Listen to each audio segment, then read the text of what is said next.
Hello, my name is Sarah and welcome to the Morning Journal. And I'm Rachel. We have a lot coming up this week, so if you'd like to keep track of us during the show, you can find us on Twitter and Instagram at The Morning Journ, or watch us live on upstart.net.au or on the big screen in the Agora. Let's see what we have coming up on the show today. Coming up on the Morning Journal, SK talks with our Woman of the Week, creator of the charity Pray For Aleppo. Scarlett heads over to the break room in Collingwood and fills us in on what's happening in the news.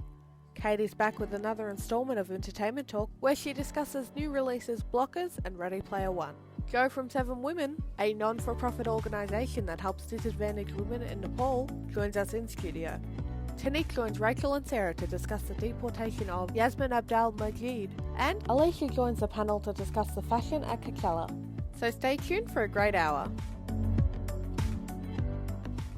Looks like we have a very interesting show coming up, right, Rachel? Yep, absolutely. But for now, let's head over to Scarlett with the headlines. Thanks for that, guys. The world is feeling cautionary as tensions continue in Syria. The US, the UK and France made limited and specific strikes targeting chemical weapon bases on Saturday in retaliation to the Syrian government allegedly using chemical weapons. Russian President Vladimir Putin warns of the chaos if the West continue to strike Syria. US President Donald Trump says that he is locked and loaded and ready to attack Syria again if the chemical weapons are used. The US has also placed sanctions on Russia for supporting Syria. The Syrian government claims that they did not commit the chemical weapons attack and are urging the United Nations to conduct a thorough investigation to determine the source of the attack.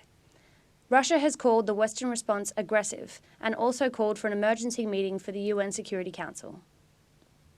The Commonwealth Games is making news again with the closing ceremony called out as disappointing by many. The chairman, Peter Beattie, has told the Today Show that he takes full responsibility. The Channel 7 hosts commentating the event pulled it apart live on air. Joanna Griggs and Basil Zempilas defended Channel 7 while saying the choice of leaving the athletes out of the ceremony was a massive no-no.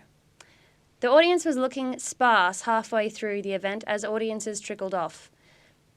The organisers of the closing ceremony originally pinned the ceremony as inspirational and innovative, but have now admitted they stuffed up. Firefighters remain on high alert around a bushfire believed to be deliberately lit in southwest Sydney, with winds predicted to pick up later in the day. The fire, which started on Saturday afternoon, has burnt more than 2,400 hectares and continues to burn towards Barton Ridge. Firefighters have worked overnight backburning in Voyager Point and Holsworthy. Forensic teams are conducting an investigation into a body found in the car of a blue Commodore yesterday in Geelong. The police were in the area after there were reports of a burglary. As they were searching the area to investigate these reports, they happened upon the blue Commodore, which they later found contained a dead body. The identity of the body has not yet been disclosed, nor the sex of the person found, nor the cause of death. The residents of the local community are shocked and fearful after the attack. Police are urging anyone with information to call Crime Stoppers. And finally, NASA has developed a new planet-hunting telescope that will be able to get in close range of alien planets.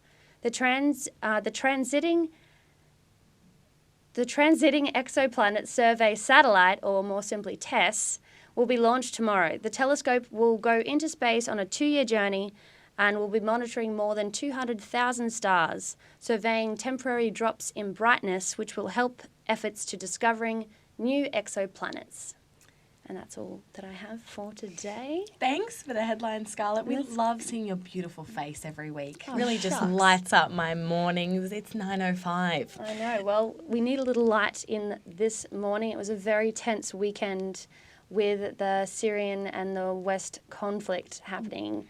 Did you Right. guys catch up in any of this news over the weekend? Yes, there's been a bit of conflict with Trump. A bit of comparison to former President George Bush's speech because he tweeted the words "mission accomplished," which George Bush actually, when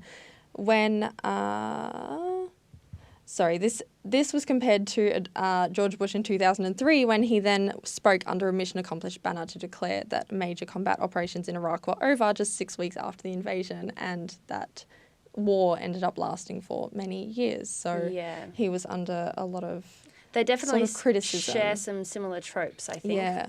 Bush and Trump. Did you catch anything on the... Yes, I did. Anything that in regards to Donald Trump, honestly, I just kind of flick it over because you know what? I know that he's I know he's going to mess this world up. I know that he's destructive. I know that he's doing everything in his power to do things wrong. Yeah. I know that he's doing this. He's burning bridges left, right and centre. I don't know what to say. Yeah. He has some very sort of bold moves. I think he's a bit reactionary, especially through Twitter. I'm not really sure who allowed him to have a Twitter, but you know, in however many characters he has, he does say some pretty reactionary things, which cause a lot of conflict and sort of criticism for him as a president, of course. Yeah, well, I think it will start to be quite more serious if Russia decides to respond to retaliate for attacks on Syria because they're backing Syria and. Yeah. Yes. That will get pretty hectic. Some people are saying World War III, that's the beginning of it, Right. But, you know, who knows? Yeah. Who knows? We can't really predict these things. But there was a conference as well where the US sort of defended their actions and said that these chemical weapons could be used in the future, and so they sort of did it to stop any prospect of that happening, which was interesting. But reports on the ground also said that one of the places they blew up was a cancer research centre where they were testing for, I don't know, a cure for cancer. But it was released as that they had bombed a base where chemical weapons were being made. And, you know, you choose which report you think is more accurate or don't, but it's quite a contentious topic. Yeah. Yeah. It's been in the past as well where they've bombed these places and they've hit hospitals and you know, homes and families and innocent people have died, and it's very upsetting. It is very gloomy for a Monday morning. Yes. Well, it does happen though, you know. Yeah, I mean, it civilians does are happen. dead and all that jazz. Yeah, so all that jazz. it's gloomy, but unfortunately it is what is happening in the world today. Yeah, it is. And there's, you know what, on a more serious note, we can avoid situations like this. Twitter, if you're listening, their headquarters out there, when people sign up, there should be when you guys do that question, you know, are you human? There should be you should change it and say, are you Donald Trump? So then that way things like this won't happen. Oh, yes. So then you can't have any more social media accounts. No. I'm pretty sure they keep his Twitter under lock and key now, his they his would, administration. They're like, But no, he doesn't. Donald. He doesn't he doesn't tweet from the presidency's Twitter account. He tweets from his own celebrity account. So I feel like that also gives him a lot of dangerous sort of freedom to say these things. Yeah. And in that tweet that he said a perfectly executed strike last night. Thank you to France and the United Kingdom for their wisdom and the power of their fine military. Could not have had a better result. Mission accomplished. Which is very interesting considering it's been reported that they've hit a cancer research facility. He just has these very sort of reactionary tweets. Yeah. Well, they were meant to be targeted as well. So who knows what? Because the UK and France also sent out strikes to specific locations as well. So I'll have to look more into it, and I'll definitely get back to you with more info next week because I think that this topic will be ongoing for a little bit of time, unfortunately. Yes, well, we will see you later in the show for a news Quick recap. update. Yeah. Thanks, guys. We now have a phone interview that was recorded earlier with our Women of the Week. Her name is Amne, and she raised $4,000 for Syrian women. Let's have a listen. Hi Amne, thanks for joining us on the Morning Journal today. We're very excited to have you on our show and discuss some charity work that you've done to help the less fortunate become more fortunate. So what charity work have you done within the last couple of months? Well, first of all, thank you for having me and thank you for choosing me. Well, within the few months I have had a charity for Aleppo in Syria.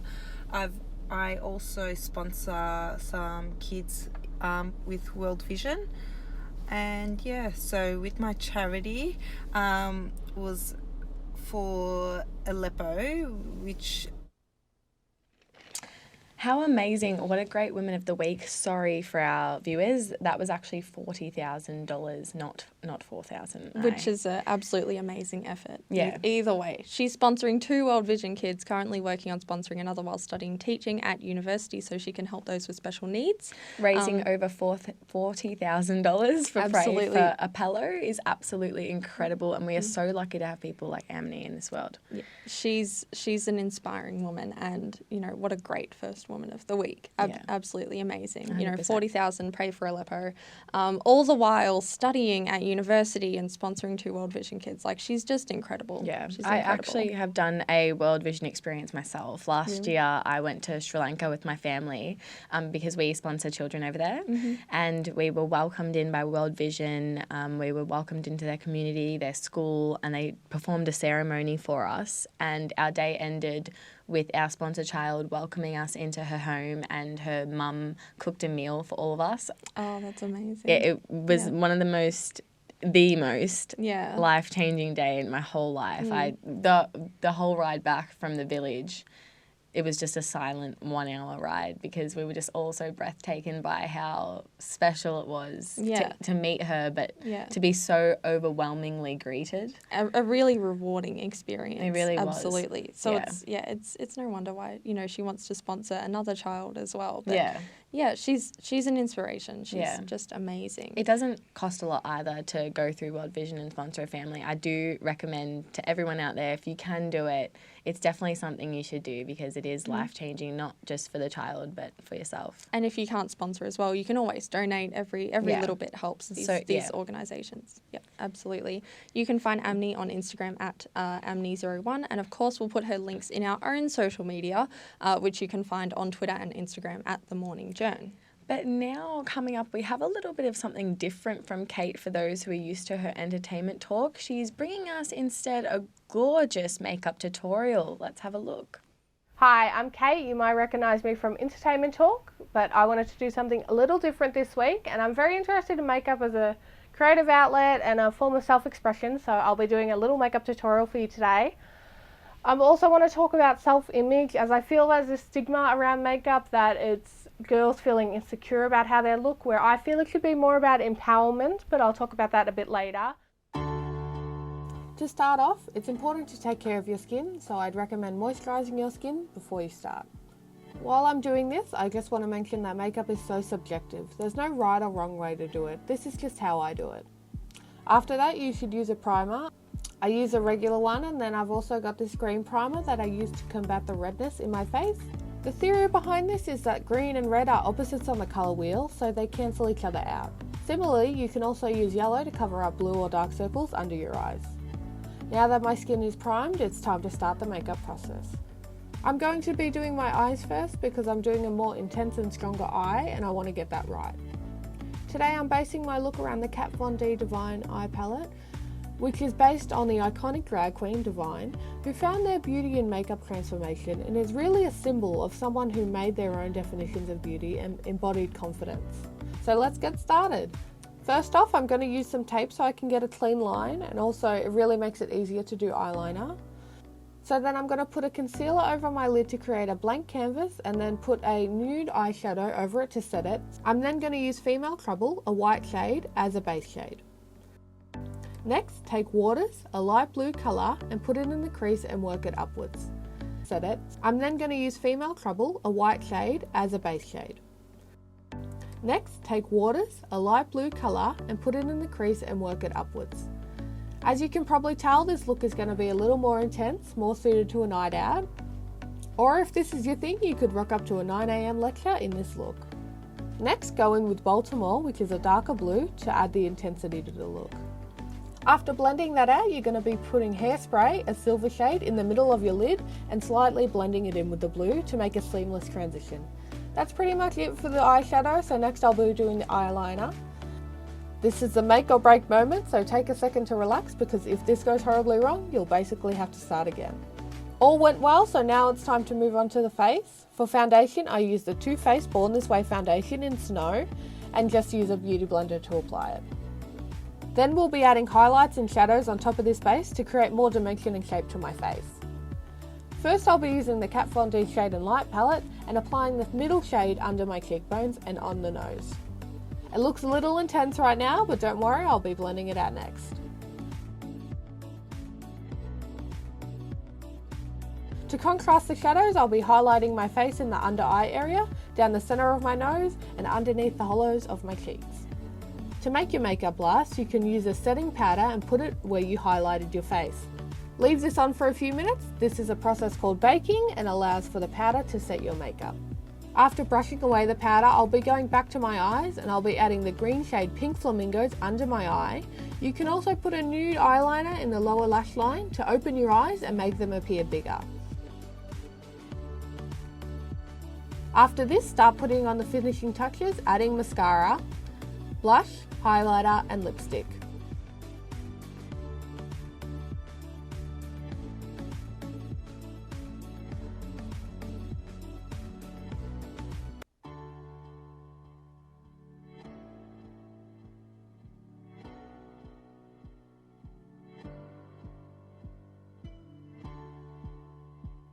And that's basically it.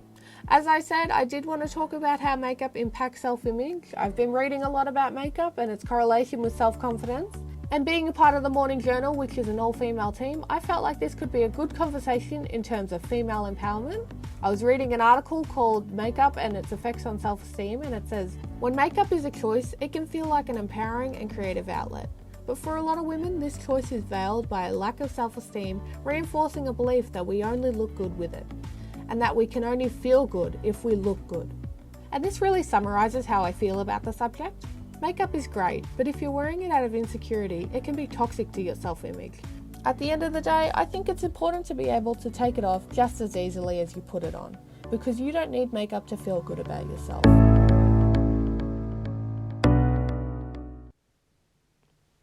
I love that tutorial.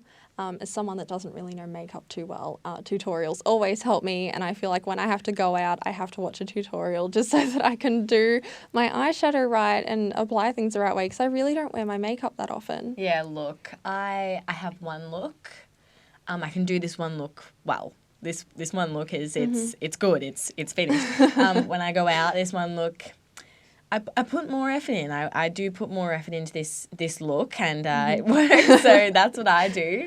But Kate, that was so beautiful. It really it definitely did speak to me. I kind of needed that Monday morning perk me up, because I'm sure every girl out there sometimes, a lot of the time, looks in the mirror and is just like I don't feel as beautiful as I want to feel. But yeah. Kate's message is so important to everybody out there. And it is empowering. Like you do, I feel like that I feel more confident when I wear makeup. No, yeah, 100%. Not that it's a mask sort of thing, but it does give you a bit of a boost to have, that sort of look in the mirror, and you're like, oh, I look really nice today, like I've sort of polished myself and I look a bit more alive. I feel like for me the concealer under my eyes makes me look a bit more alive.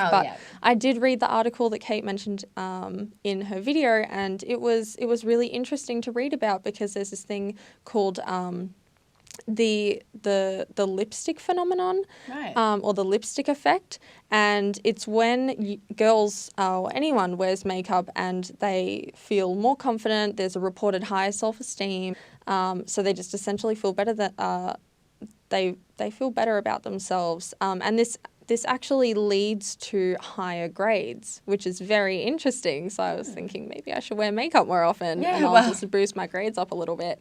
But yeah, it was reported that this lipstick effect, there was an experiment that was run, and there was a makeup group, and the makeup group scored significantly higher than the other groups who weren't wearing makeup and had these other experimental conditions in their tests. So they scored much higher.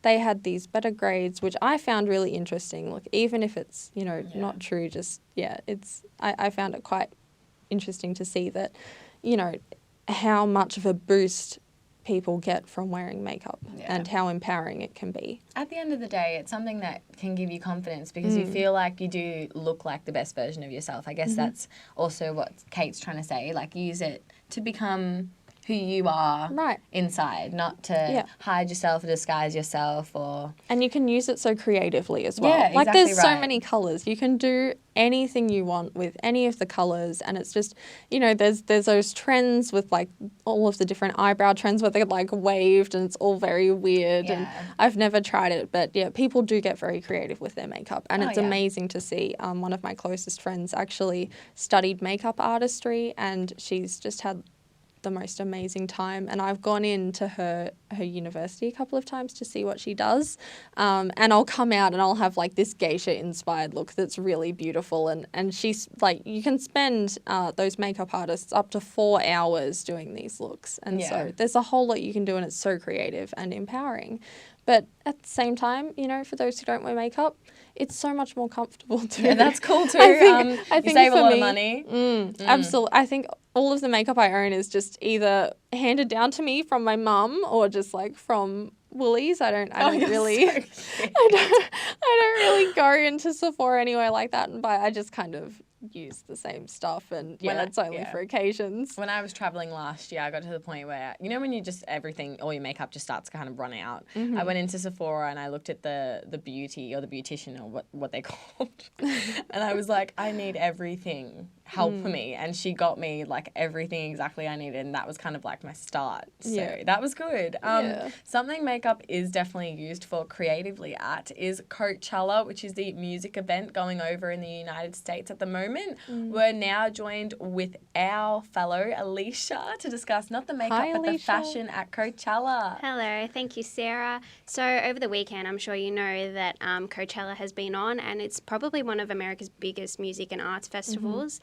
And the fashion is always highly anticipated. So looking at Shay Mitchell, who has worn this beautiful, just simple black crop top and shorts. She's gone for the sleek straight hair, which really ties in really well to the outfit. And my favourite thing about this look is the little booties that she's wearing. I think she's probably one of my favourite looks because of how simple she's made it. She hasn't gone over the top wearing something that's drastic. And I just love the simplicity of this look. It's really cute, isn't it? I love that crop top. Like, I know it's something that I would love to wear. Yeah. And it's good because, she hasn't gone over the top like a lot of people do. Like, often you see a lot of glitter and it works really well, you know. But for her, I think she's done a really cute, simple look. Yeah. I agree. So next we have Rihanna, and for me, I know Rihanna can hardly go wrong with fashion. I really love this outfit. The jewellery really brings it together. The cross that she's wearing really ties in with the panels on her jeans. She's got buckles on her jeans, and I love this. The only thing that I would say about this look is her hair is a bit girly. However, like, it does tie in with the Western vibe of this outfit. But yeah, Rihanna can hardly do wrong for me. So I love this jean combo that she's had on. She's just a stunning girl. Yeah, she is. She's so stunning. Yeah. And I've seen her talk before on talk shows, and she's just a really lovely person as well. Yeah, and whatever she wears, like, she always pulls off. They're always talking about her in fashion magazines. Yeah, exactly. Wear a garbage bag and she could pull it off. True that. Agreed. So next off we have Kylie Jenner, and for me, Kylie's disappointed me at Coachella this year. She's worn this outfit that is brown. She's worn a brown jacket and brown leather pants. They're shiny, so I doubt they're fake, but it's got that kind of pleather look to it. And for me, Kylie could have done a lot better. Although her pink hair's okay, like, it's a trendsetter, but it doesn't tie in well with the brown for me. And she's underwhelmed this year. Like, I thought she was going to wear something really amazing, but she's gone really simple, which is nice from Kylie, but I think she could have done something a bit better. Yeah. Last year, I think she absolutely just sort of knocked everyone's socks off because she was wearing a dress from Pretty Little Thing, which I think is, I think that's the company, right? That's it. Yeah, her sister's company, Pretty Little Thing, and she wore this like sort of simple, glittery sort of tight-fitted dress, and everyone went crazy for it because I think it was only $50 or something like that. So it was affordable for everyone else. And so the following weeks, everyone was just buying the same dress. So yeah, understandably, this year people can be a bit disappointed with their look because it hasn't had the same sort of effect. Yeah, I mean, before. when she wears affordable things, it can be great because people can go and get them, like a Pretty Little Thing and Fashion Nova. Like, they're affordable. But this year, she hasn't really hit the mark for me. Right. Next off, we have Nicki Minaj. And for me, this whole outfit does not make any sense. I think Nicki Minaj doesn't make any sense. She has some interesting fashion choices, I've got to say. She's quite bold. Yeah, she is bold. Yeah. And although, like, she is bold, I think this year it just didn't make sense. Like, usually she wears things that are like, okay, that's cool, that's fun, that's quirky. But it doesn't match anything. She's got fringe at the back of her skirt, which just doesn't, it makes her hair look like it's so long and it doesn't look nice. And she's also spilling all out of her singlet top, which isn't appropriate for me to, I mean, for Coachella it might be, but I feel like it's not great to be spilling out of your top. And I hated this. Like, I really did not like the pattern. Also clashes. She was wearing like a tiger print.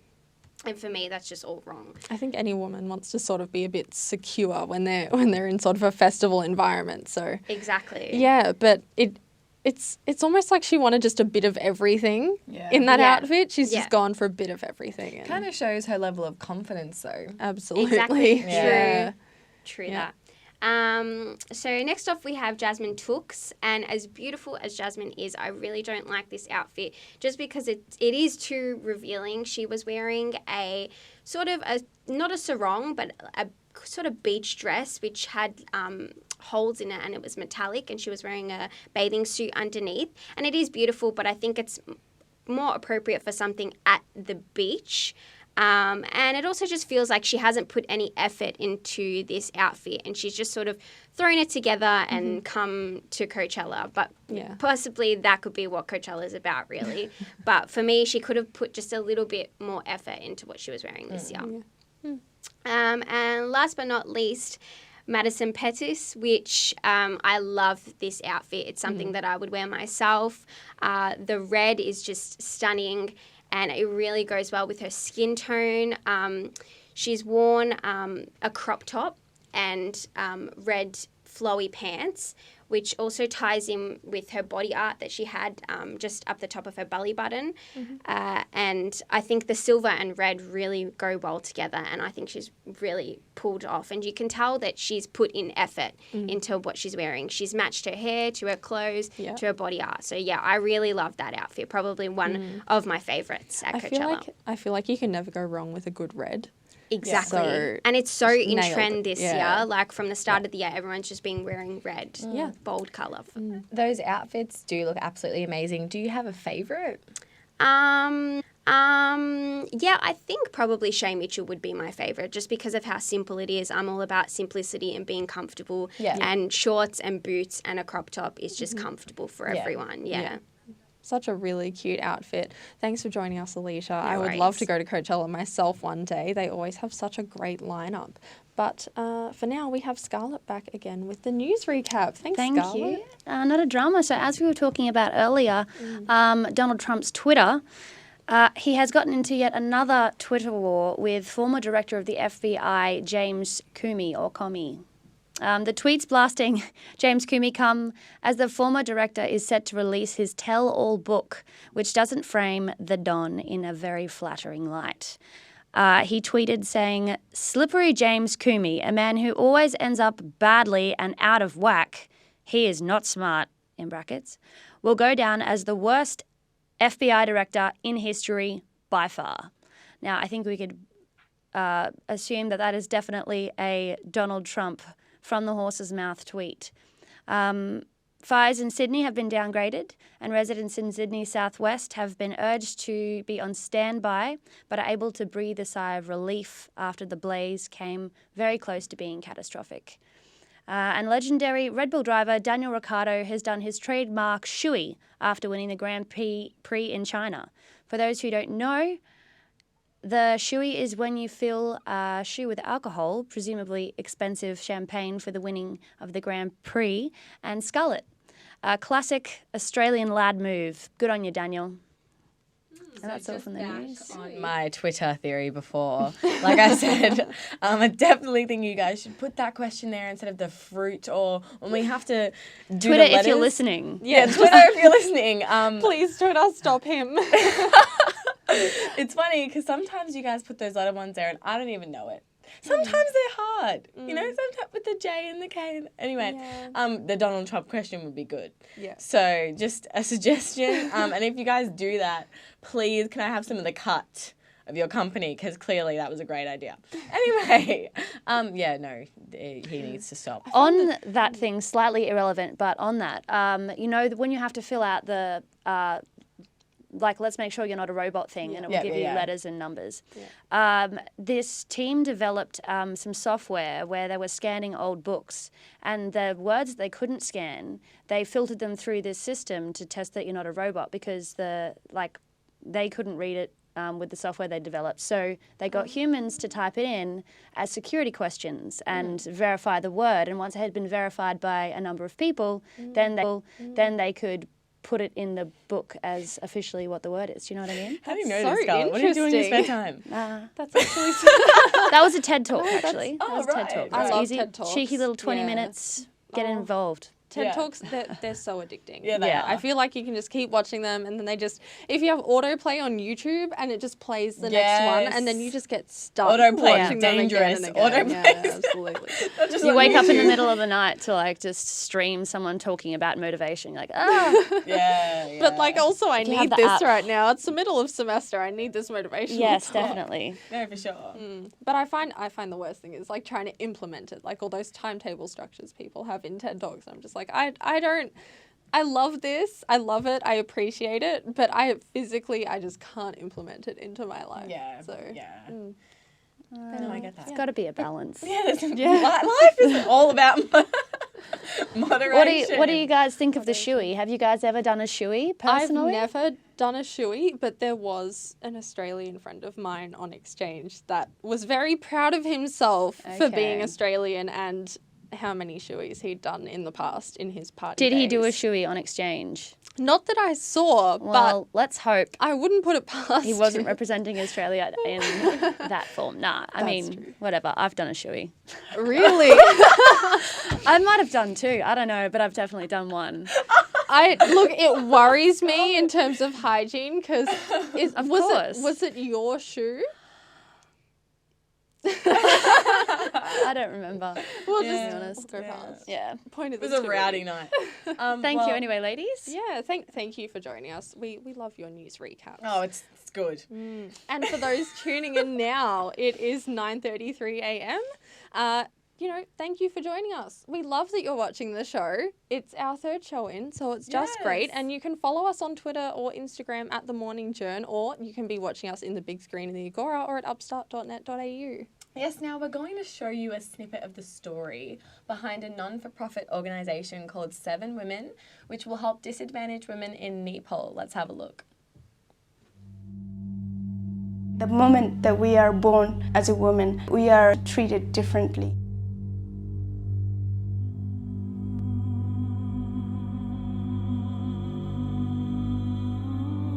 After we grow up 13 years, 14 years, our parents start to look for guys to marry.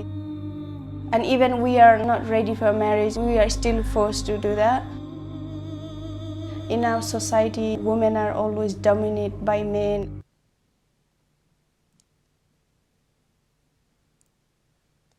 Oh, sorry. Thank you for joining us, about Joe. that. Yes, I didn't know we were back what- on. Yeah, we were just pausing. Having a break. Okay, we're here now with Jo, and she's from 7 Women. She's the vice president, and we're so happy to have her here. Thank you for joining us. How Thank you are for having me. I'm good. How are you? We're really good. Do you mind just telling us a bit about how 7 Women begun? Yeah, of course. So basically, our founder, Stephanie, went to Nepal and she found 7 women stuck in like a tin shed. And these women were disabled as well, and they didn't have a job. They were abandoned by husbands. Anyway, so she tried to empower these women through teaching them craft and getting them educated.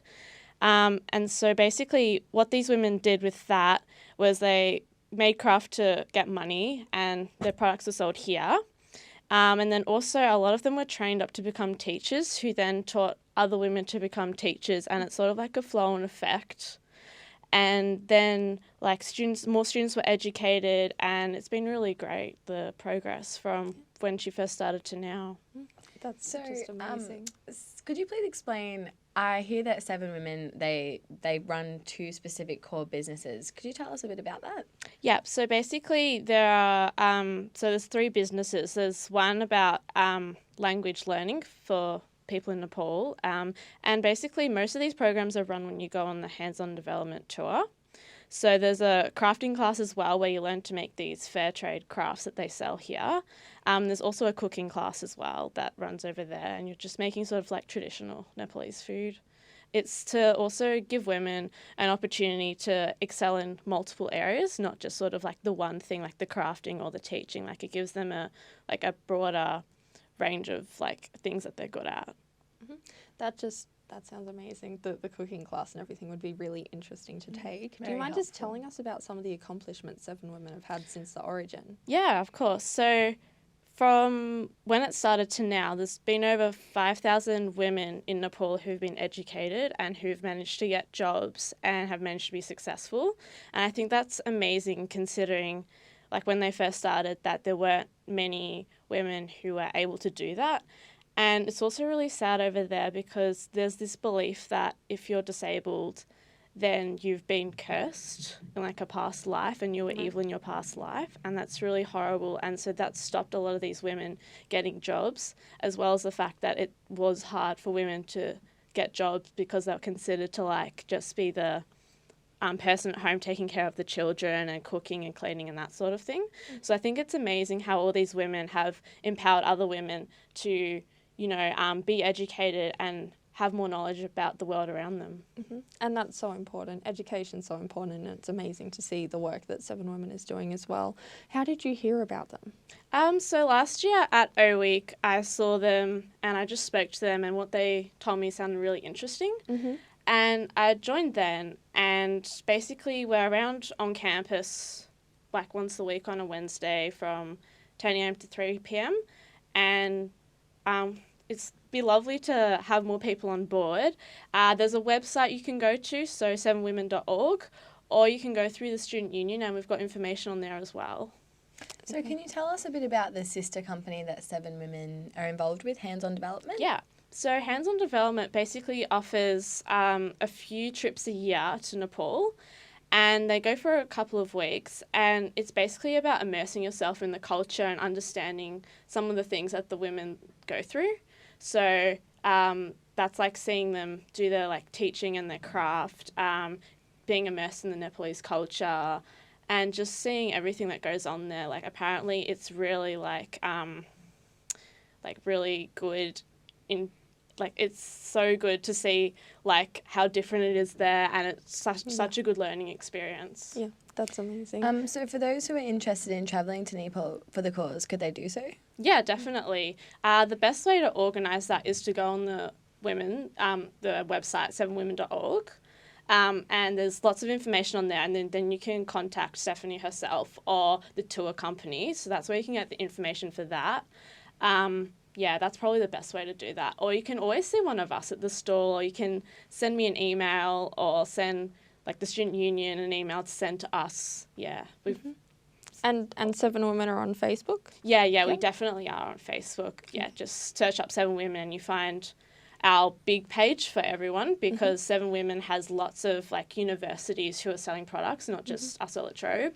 And then you can also find our La Trobe page itself. Right. And so just through getting in contact, those watching can get involved in Seven Women and start being a part of this really great course. Yeah, definitely.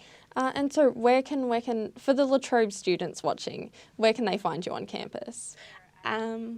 We're definitely so normally we're set up just along here next to the co-op for the stall, and I'm like we're we're usually just around sometimes as well, like having meetings or things, but generally find us on a Wednesday, 10 to 3 p.m, just around here. We've got a stall, and everyone's really approachable and talkative. So if I'm not there myself, there'll be someone there who will be able to tell you the information you need. Yeah.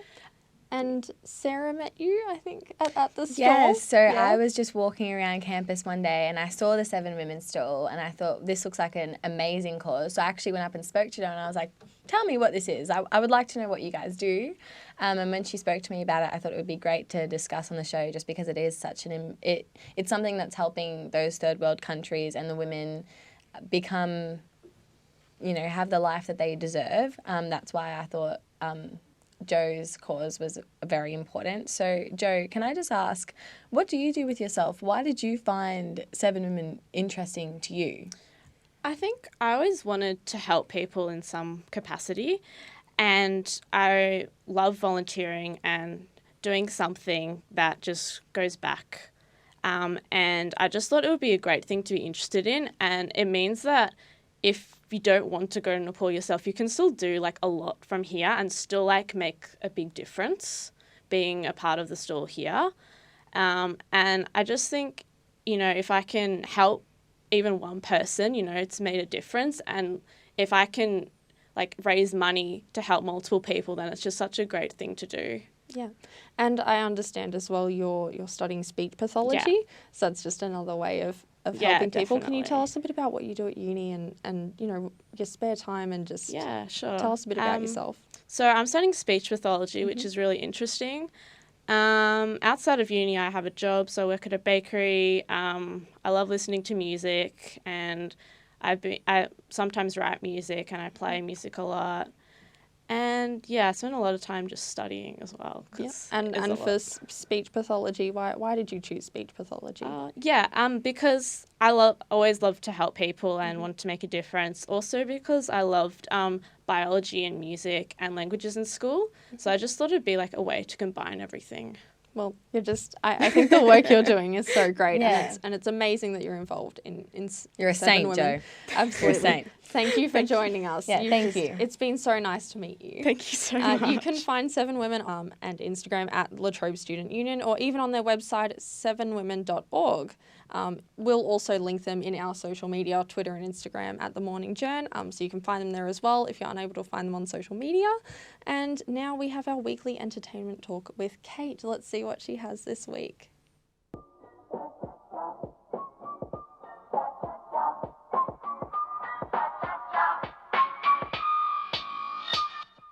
Hello and welcome back to Entertainment Talk. This week I saw Blockers, which stars Leslie Mann, John Cena and Ike Barinholtz, and follows 3 parents as they try and stop their kids from having sex on prom night. You guys are snooping on our kids? All emojis have a secret meaning. This is some kind of a dick-related agreement. What? Our girls are not thinking things through. I'm gonna stop them. I'm in. I liked this movie. My main problems with it was how it was just repeating tropes that we see all the time in movies. Leslie Mann plays a mother whose whole life is her child, and John Cena plays a macho, overprotective dad, which we also see a lot. In terms of Ike Barinholtz's role in the film, that sort of highlights my problem that I had with it, and that's that the secondary storyline is more interesting than the main plot. Ike Barinholtz plays the dad of one of the girls who has sort of been an absent father since divorcing from her mother and trying to make up for the time that he's lost. He's also not joining the others to necessarily stop his daughter from having sex, but for a more interesting reason that I don't want to spoil. But his performance and storyline were definitely my favourite part of the film. I liked the pacing, especially since the movie took place over one night. It kept the story going and kept getting into interesting situations that I didn't necessarily think related to the plot, but they were funny nonetheless. The film's funny. I just think the premise for the movie is a little outdated in this day and age, and the movie didn't work at times because of that. But one thing I can say about this movie, I definitely don't want to watch John Cena in cargo shorts for 2 hours again. I don't know. I guess I just don't like John Cena as an actor. He's trying to do what The Rock did and turn a wrestling career into an acting career. It's just not working for me, and I guess this movie isn't really for me if I don't like John Cena. It's definitely not a must-watch, but it's good enough to just put on and relax. If you are interested in seeing it though, it's still in cinemas, so you can go and check it out. This week in TV, there isn't really anything new that's jumping out at me as a must-watch, so I wanted to take this time to talk about a streaming service like Stan on Netflix called SBS On Demand, which provides a lot of great content in TV and movies for free when you sign up for an account. One show that I discovered through the app that I really enjoyed and recommend everyone watch is called Search Party. I would describe it as a black comedy, and it's about a group of friends led by Alisha, who you'd probably recognise from Arrested Development, and her character sort of becomes obsessed with someone the group went to college with goes missing. I mean, she's missing. Well, where is she? That's the question. Why? Portia, no one at the table knows. So as the title suggests, the series follows their search to find her as they struggle to find themselves post-college. There are a lot of twists and turns in the show, so I definitely recommend trying to watch it without knowing too much about the plot. The acting and writing is great in the series. Shortcut is a great lead for the show, and John Early, who plays one of her friends, is a hilarious addition to the group. The show has 2 series so far, which are both on SBS On Demand, and though the premise for the show wouldn't exactly suggest a template for a long-lasting series, I was really impressed with the direction they took the show in season 2 and thought it was just as strong as the first, which many shows don't achieve. I absolutely loved the story of Search Party when I first watched it, and I couldn't recommend it more, so make it the next show you binge watch. Finally, this is normally where I would do retro review, where I talk about an older film based on the newer ones I was reviewing. But there's so many new releases that I thought I'd talk about another one now, which is Ready Player One. But there's definitely a lot of homages to older films in this movie, so there'll definitely be recommendations sprinkled throughout. Ready Player One is directed by Steven Spielberg and is set in 2045 and sort of follows a society that is immersed in this virtual reality named the Oasis that allows the population to avoid the problems of the world. When the creator of the virtual reality dies, he leaves a challenge to all those who use the Oasis to find an Easter egg, and whoever does will get his fortune and the ownership of the Oasis. Who is this Parzival, and how the hell is he winning? Find him. This isn't just a game. The main character is Wade, played by Ty Sheridan, and follows him as he completes the challenges to find the Easter egg. The Easter egg, however, is more of a MacGuffin within the story to make way for the action scenes and the references to other films. The big draw of this movie is that the virtual reality incorporates pop culture, so there's a lot of nods to movies and video games, and this is what initially got me interested in the movie. I was concerned though that the movie wouldn't have substance past its nods to pop culture, but in watching the movie I thought it was careful in where it placed its references. The main character's car of choice is the DeLorean from Back to the Future, and I also really liked how they used musical cues from Back to the Future in certain moments in the film. The way they integrated The Shining into the film was good also, and there was plenty of comedic references to films like Chucky, Superman, Say Anything, Terminator 2, and so much more. I thought Steven Spielberg was good at gauging how movies were perceived by the audience so he could incorporate them into the film more effectively. For example, one of the characters uses the Iron Giant from the film of the same name in the final fight. Obviously, the Iron Giant is a beloved film within pop culture, so they've thoughtfully chosen this reference for that character that we're already rooting for. My problem with the nostalgia in this movie was that the films they were incorporating are sort of all coming from the 1970s to the 1990s, which makes sense when you remember that the film is directed by Steven Spielberg. But my problem is it doesn't necessarily fit within the context of the film. The movie is set in 2045, but all these characters are obsessed with movies from the 80s. It would be like if the movie was set in 2018 and they were incorporating all this stuff from 1950s film, like all their avatars were James Dean from Rebel Without a Cause, or Marilyn Monroe and Some Like It Hot, and they were driving around in James Bond's car and sort of running through scenes in Psycho, which I would personally really like, but I just don't think it makes sense for the reality of the world. Like, I understand why they're using the certain films they're using, but I just find it confusing. Like, wouldn't these characters be interested in more recent films? I don't know. It's just sort of something that took me out of the film a bit. Anyway, I still really liked this movie. I thought the action scenes were good. I thought the process of completing the challenges was interesting and engaging. I didn't really think there needed to be a love story, but it didn't bother me too much. And I was really impressed that they told a complete story rather than sequel baiting and stretching out the concept into a franchise. If you're interested in virtual reality or video games or the nostalgia for the generation of Steven Spielberg films, Ready Player One may very well be the film for you, so you can check it out in cinemas now. That's all for this week. See you next time for Entertainment Talk.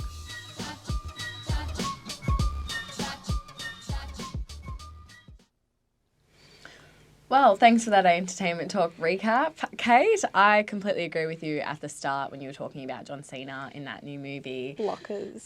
Look. Yeah. Let's just put Conor McGregor in a movie, all right? Let's just call all these buff guys who make it in the industry they're in and just chuck them in a movie to play the buff guy that they play in their real lives and just call it a day. Well, yeah. I mean, I remember watching him on WWE, and it's very weird to see him as an actor. Yeah. And I've seen the trailer. I haven't seen the movie, but from watching the trailer, I just kind of thought, you know, it was probably a movie that I might miss myself because I personally am not into that sort of humour. But Ready Player One looks really interesting to me. I think it's a great concept. And also, I didn't know that it had all of those references to, you know, past movies and really popular movies from the 90s, and so I think that's also really cool as well, because I loved Back to the Future and you know, the DeLorean in the movie. That's just really cool. So yes. I would want to watch that. Very exciting. Ready Player One. Also, Search Party.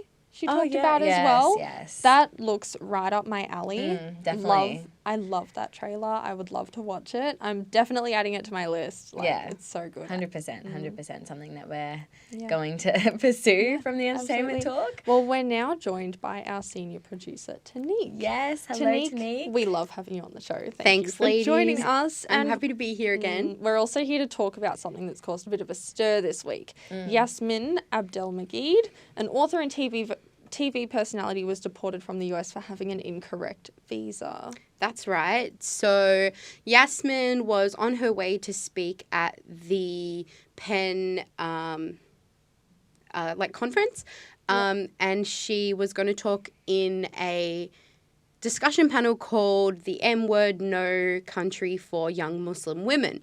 So it's kind of really apparent and hilarious, in fact, that she was actually deported on her way there. Right.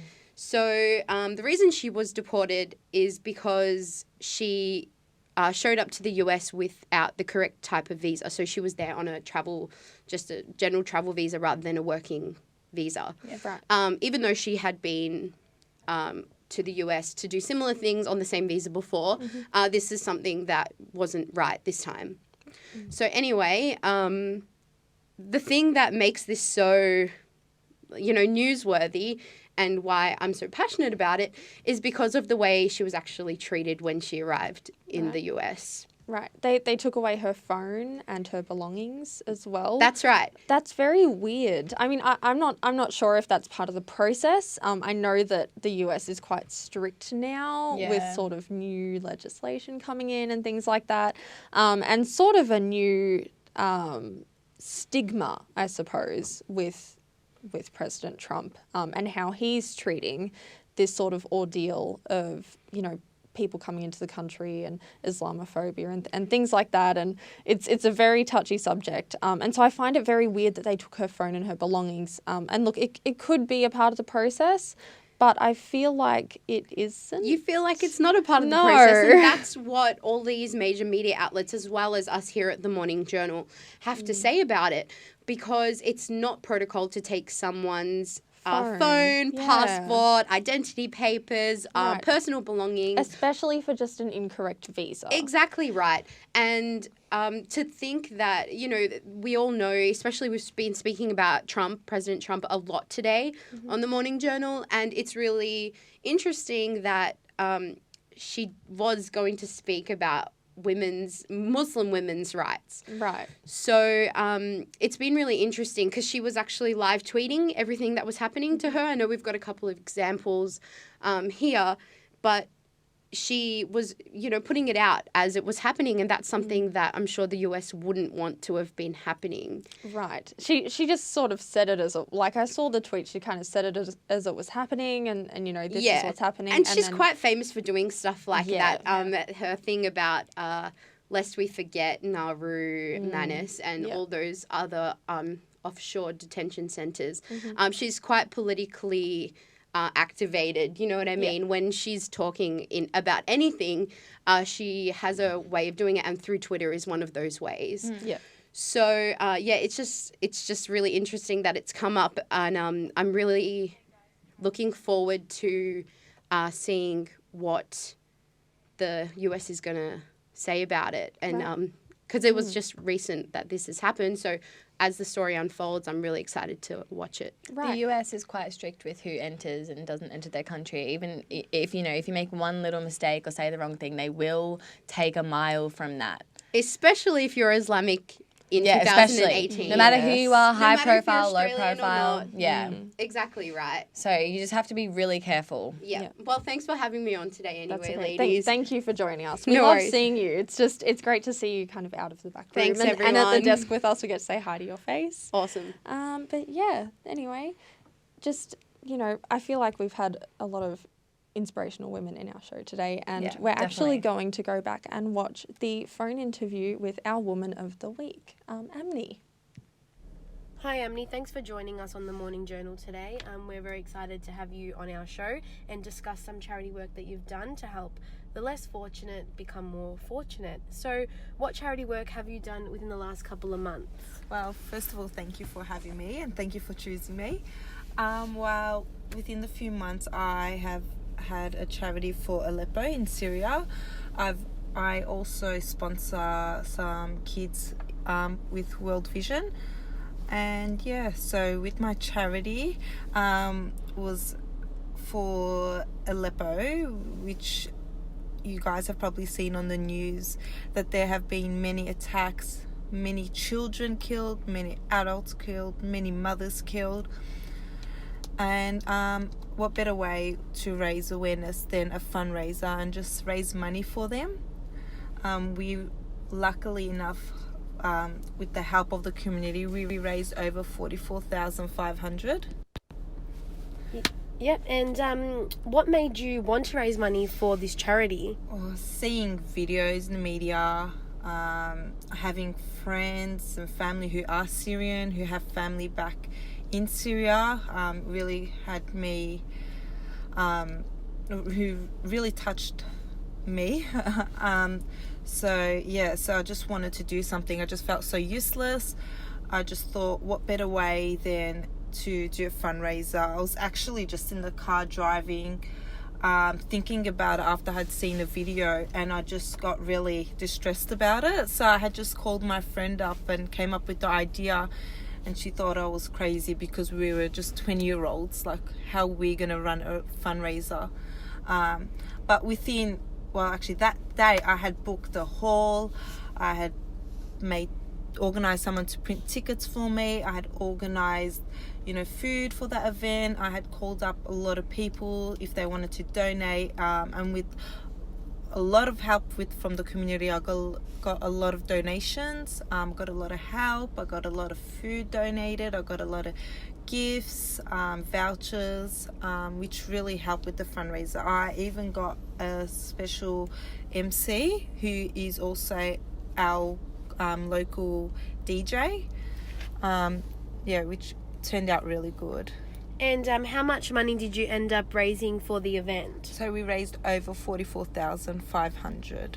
We actually had a massive 10-kilo block of chocolate donated to us, and we raised that got auctioned off for $3,300.